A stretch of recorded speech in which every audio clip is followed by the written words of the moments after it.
Hello and welcome to my channel. Today I will be showing you how to make a memo pad using the Cinch binding machine here. Some of the supplies you will need will be a paper trimmer. For the inside I'm using vinyl. This is Cricut vinyl.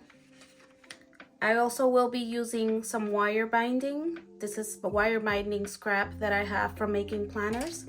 Some Avery self-adhesive laminating sheets. I already have my printed design on sticker paper. This is just matte sticker paper that I got from Online Labels. It's the regular one. A scissor, a squeegee or scrubbing tool. I have my pre-cut pages here. These are 3.5 by 5.5, and I have my pre-cut 50-point chipboard. I used a paper trimmer for this, and I use my Cinch stack cutter for the pages. So let's get started. So for the first step, you're going to take your sticker paper with your design on it, and you're going to grab your Avery self-adhesive laminating sheet. These sheets are 9 by 12 inches, so they're a bit bigger. The sticker sheet that I'm using is 8.5 by 11 inch. So I always like to stick it to the table so that it doesn't slide around since it is bigger than the paper. I peel a small corner and I just start to squeegee it down. Just one good squeegee, and make sure there are no bubbles. There we go. So that's on there. Ooh. And then carefully unstick it from your surface that you're working on. I like to give it an extra little squeegee on the other side, but that step is not mandatory. I do feel it helps everything stick better. So after this part, I grab my paper trimmer and I cut off all the excess. For the design that I made, these are 4 by 6 inches. They're a bit bigger than what my chipboard is, just for reference. I honestly feel like maybe I should have made it just a little bit bigger, but this is 3.5 by 5.5, and then the design is 4 by 6 inches.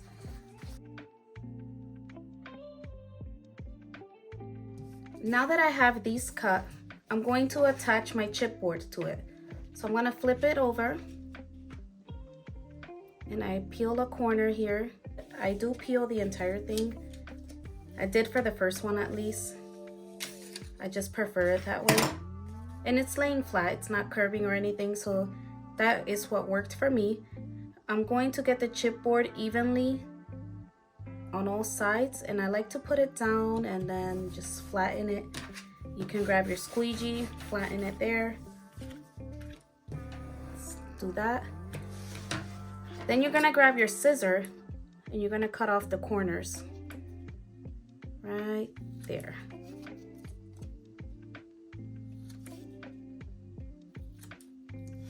Okay, so after cutting the corners, I like, since this is such a small piece, I just fold it over like that. I do it on all sides. Make sure it's nice and flattened. It doesn't stick to my table, so that's why I decided this would be an easy step for me. Okay, and now just make sure you press this down very well. It tends to lift and not want to stick unless you press it really, really well there. Okay, so now we're going to repeat the step on the back part of the memo pad.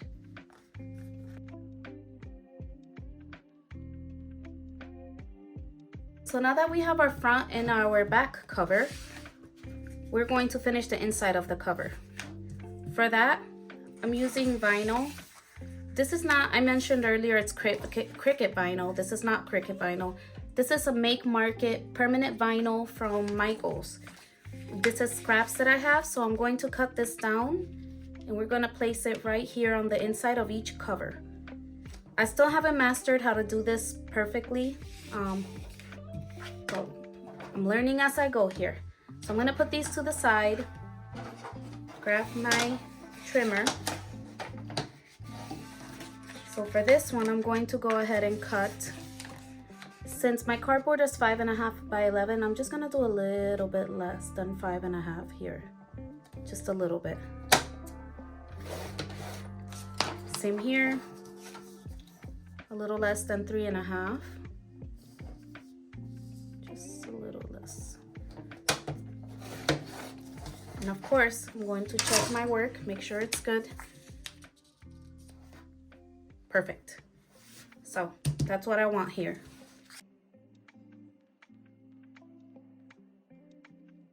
So now that I have my vinyl pieces cut out, we are going to attach it here. So I peel off one end, fold the paper, and then try to get it as aligned as possible here.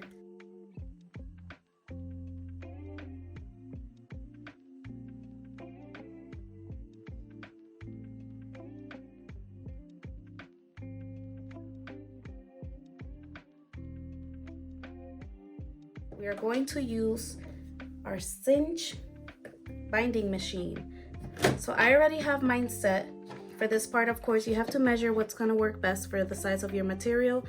I took out the 7th pin. I pulled it out because that's where I'm stopping. Okay, make sure your material's nice and flushed. Press. So there we have it. Now we're going to do the same for the cover here. And now we'll do the same for the pages. But as convenient as it would be, you cannot do all of them at once. I think I put too many there since I had to use so much force, but it worked out. So here, I'll just lay those there. So now that I have all my paper hole punched and my covers, I'm going to grab the back cover and I'm going to put it facing the front cover, like they're kissing. Now we're gonna turn the machine over to the side. I don't need this little piece right now, so I'm gonna clip it there. I'm gonna attach my wire binding right there. Now we're going to add our papers. Usually I try to stack everything at once, but because I'm doing this backwards, I'm just gonna grab it right there. And there is one tool that I forgot. We need this to cut the wire. So now I'm going to remove the excess using my wire cutter. There we go. I always take a lot so it doesn't really scratch. There, I might have done too much. So now we have our wire and all our pieces together here. And now the last step. So this, make sure that the bottom and the top is touching this wall back here. If it's not gonna look round when you press it. Make sure that this is set to the measurement for your wire. Mine is 5/8. So I'm gonna make sure this is nice and touching. Don't mush your hand. I'll be moving mine here. Perfect. Okay. And that's it.